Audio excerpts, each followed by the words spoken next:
Hello friends, thank you very much for visiting my channel once again. But if it is your first time to join the Visit channel, kindly consider subscribing. So today, as I promised, I'm going to talk about the things that you know about marriage. There are so many things that we should know about marriage, and as you know from the scriptures, God instituted and blessed the first marriage. That's from the book of Genesis chapter 1 verse 28. So marriage, even to the eyes of God, is a very valuable institution. But the enemy, now that he knows the value that family has, he knows that when family prospers, even the nation prospers, even churches prosper, even the community prospers. So that's why the enemy is so much fighting the marriage institution.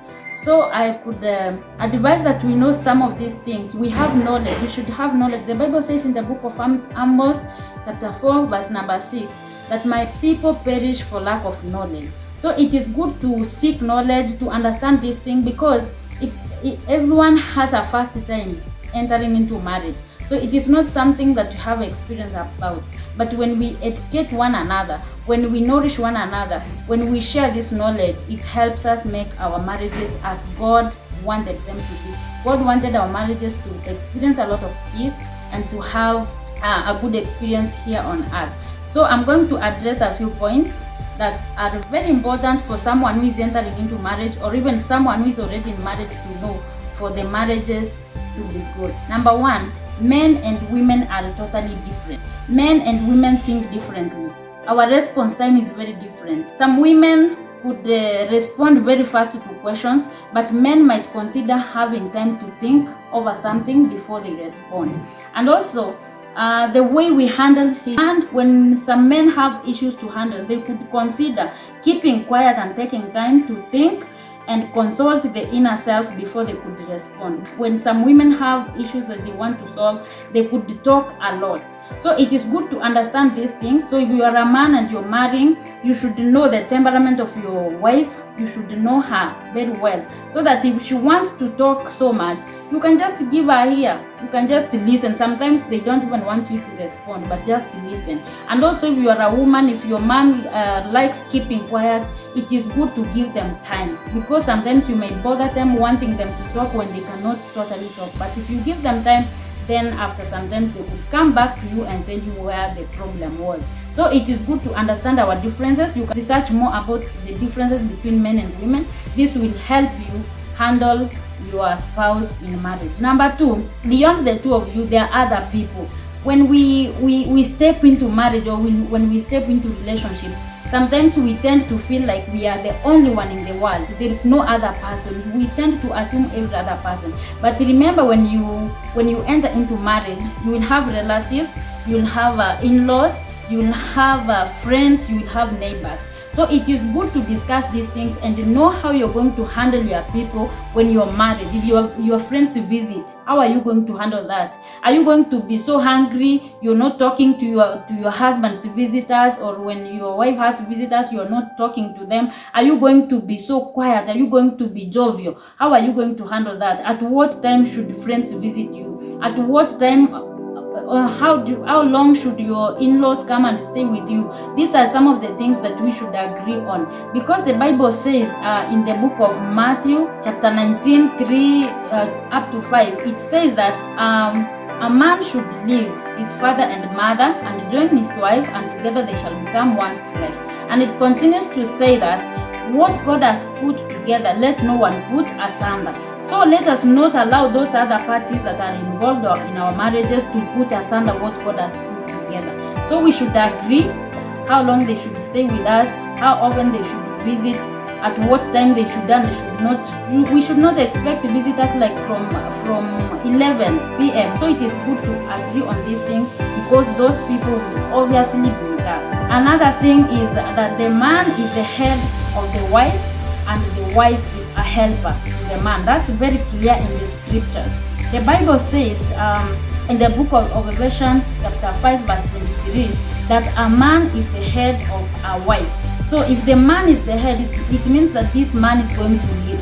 So it is good for a woman to agree with the leadership style of this man. You should not marry someone whose leadership style you don't recognize, because this man is going to lead you. If you don't recognize his leadership style, just leave him, because you're going to waste your time. And for you, man, it is good to be prepared that you are going to lead the family, so that you don't leave a vacant for the woman to lead.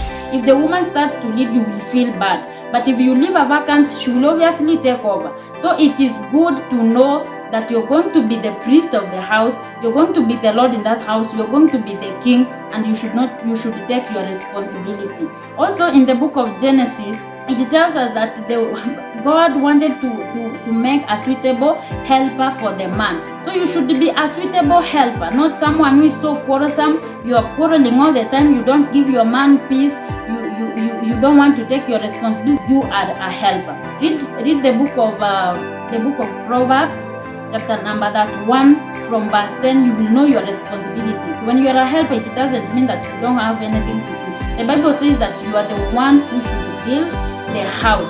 You are the one who should make your husband proud. You are the one who should do good to your husband all the days of his life.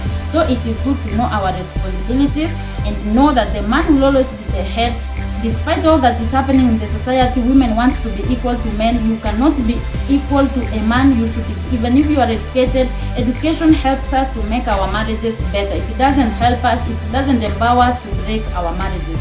So we should know that we are helpers, and you men, you should know that you are the head and you should take your responsibility. Another point is that every marriage is unique, and so is every party in the marriage. We are so unique. You cannot think that your marriage is going to be like that of the other person that you've seen, like that of your mother and father, or those of your friends that are working so well. It cannot be the same. There's some things that other marriages will do, and it builds them, but maybe if you try to do them in your marriage, it will be ruined. So it is good to study your spouse, because we are so unique, we are so different. Some things, yes, can be copied, but not everything. So don't go watching movies and expecting your marriages to be the same. Sit down, know what kind of a person you have married, or what kind of a person you want to marry, then know what they like and what they don't like. Like there's a day when I was I just done my Form 4 exam, and I was waiting to join campus. I went to do certain shop. Then a certain woman comes in and buys a very tight miniskirt, and the man they were with, I think it was her husband, tried to tell her that skirt is not good for her. It is too tight and it is too short. But the woman just paid for the skirt and said, "This is my desire, this is what I want to buy." So I was wondering, who do you want to please? Are you pleasing this man, or are you pleasing the world? So don't generalize and say this is what men like. No. Know what your man likes. Don't say this is what women like. Know what your woman likes. And that way we shall make our marriages very beautiful. Marriage is permanent. That's another point. Once you enter into marriage, know that there is no reverse gear. The Bible says in the book of Malachi chapter 2 verse 16, God hates divorce. And therefore, you should do your study well before you marry. Before you decide that I'm now entering into marriage, make sure that you know this person that you're going to marry, because there is no reverse gear. If you marry the right person, you will enjoy marriage. But if you marry the wrong person, you will regret the rest of your life. So do your research well. Don't meet someone in Nairobi, you don't know her people, you don't know his people, and you decide to marry. It is not good. If you want to know how your man is going to behave when he gets old, go know the father. That's exactly how that man will be. If you want to know this woman, you want to know how you will be treated in the house, know the mother of this woman, and know how she treats her husband. Then you will know how this woman is going to treat you. So don't be ignorant. Don't think that now that you've met the two of you, you don't need your relatives, you don't need your parents to tell you anything. They may be ignorant, but there is some advice that they may give you that may help you. So it is good to introduce your partner to your people before you decide to get married. Another point, times and seasons do change. Don't marry someone because of the wealth they have. Don't marry someone because of maybe their physical appearance. I know physical appearance is very important, because also you cannot marry someone that you cannot work together. But if that's totally what is making you marry this person, then it might not work. Because you see what Corona did to us. Some people were very rich, lost their jobs. Some of them, their salaries were cut halfway. So if you married this man because of money, you might have experienced a very rough time. So it is good to marry because of love. Make sure that this person you are marrying is someone that you love, is someone that you can spend the whole day with without getting tired. Because during Corona times, people were having rough times staying in the house the whole day. People were having hard times. But those who married the right person, they had a very nice fellowship, staying together, even if anything in the house, but they could enjoy because they had their friends now closer to them than ever before. So from the book of 1 Peter chapter 4 verse 8, the Bible says that love covers a multitude of sins. So it is good to marry someone because you love them. And from the scriptures you find that love is God himself. So if you don't have God, then you cannot really give this love the way it's supposed to be given.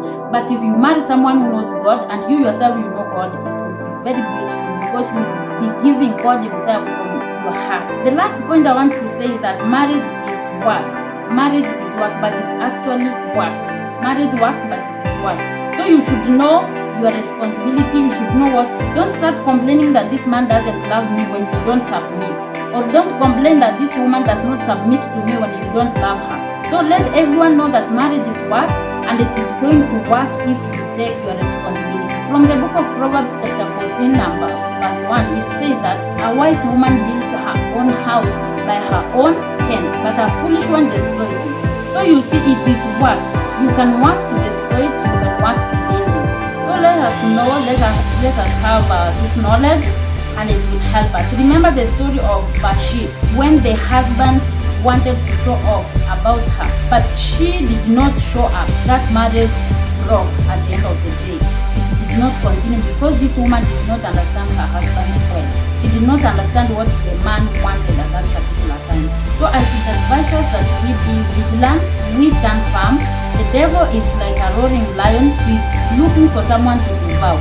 And basically he wants to break our marriages. And let us be vigilant, work out our marriages, and make sure that we stand firm